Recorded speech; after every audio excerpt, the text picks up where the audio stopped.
Welcome back, guys.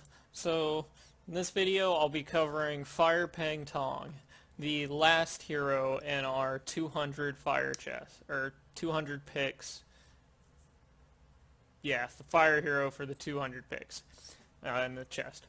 So, he's a kind of an odd hero, but his skills are pretty good. Let's go through and I'll explain my reasoning on this. Attack target and gain 30% chance to reduce the target's attack gauge by 25%. So, might not seem that good, but it's pretty cool. 30% chance to reduce their attack gauge, so it's not terrible, beats some of the other ones. And with Divine, you can just keep chipping away at people's attack gauges. Second skill, restore 15% HP to all allies as well as remove all buffs. So he heals and cleanses. That's a nice skill to have. Attack all enemies if targets, and then the last skill, attack all enemies. If target's speed is less than himself, deal additional damage. So if he's faster, he deals more damage. If the target's speed is higher or equal to the self, or to self, gain 50% chance to stun the target for 2 rounds. That's everyone. So everyone that is faster than him or ties him, he's got a chance to stun for 2 rounds. This is what is really interesting. So if you use someone to wipe all the enemy's debuffs and you give him no speed subs and he's just sitting there at 112 speed, you pop that off and there's a good chance at least 1 to 2 of the heroes are going to get stunned for 2 turns. Possibly more. Just depends on accuracy, their resistance, and your 50% chance. The build is kind of odd. I would personally do Divine Phoenix or Divine Eternal, just like for a PvE standpoint, so that you could pop this skill off more.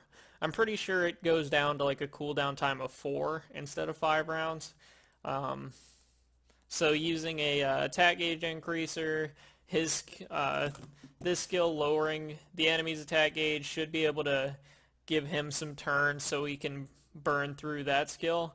And he'd be good for PvE like Tower of Babel Hell, where you're restricted to like fire and water heroes or fire and wind, because not only can he stun, he can also heal your team. And I think this skill goes down to a 3-round cooldown. So he's pretty versatile because he heals and can do crowd control, but it just depends on if you want to use him for like how you want to use him. You could use this skill, if target speed is less than self, deal additional damage. I don't know how much the damage increase is. I haven't messed around with him to see if it's a fair amount or not, but maybe Overlord Tiger, speed, crit damage, attack, that will help you outspeed some heroes. And I mean, that'd probably be a fair amount. All tanks you're pretty much going to outspeed. Like my entire tank team is all probably below, at the very least it's below 150 speed. And a speed shoulder would put you over that. Max speed shoulder. So Overlord Tiger, speed, crit damage, attack, with speed, crit damage, attack subs, and some crit rate subs, and that'll let you mess around with the additional damage. That's not the way I'd build him, but it's an option. The way I would build is the Divine Phoenix or Eternal. Try to get 100% accuracy and high HP, so that, and no speed, so that you can stun, heal, and just kind of be annoying, lowering attack gauge. Chance to lower attack gauge every time he hits. Divine procs and everything will help speed that up. When he's awakened, he just gets a speed upgrade. So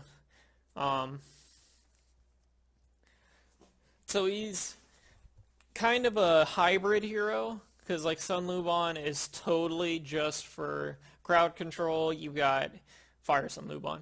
Water Zhuge Liang is just for healing.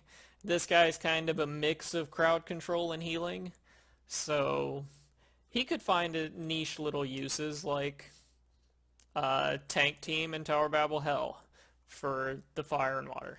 Um, Pretty sure I repeated myself several times in there, but who cares? Thanks for watching. See you in the next video.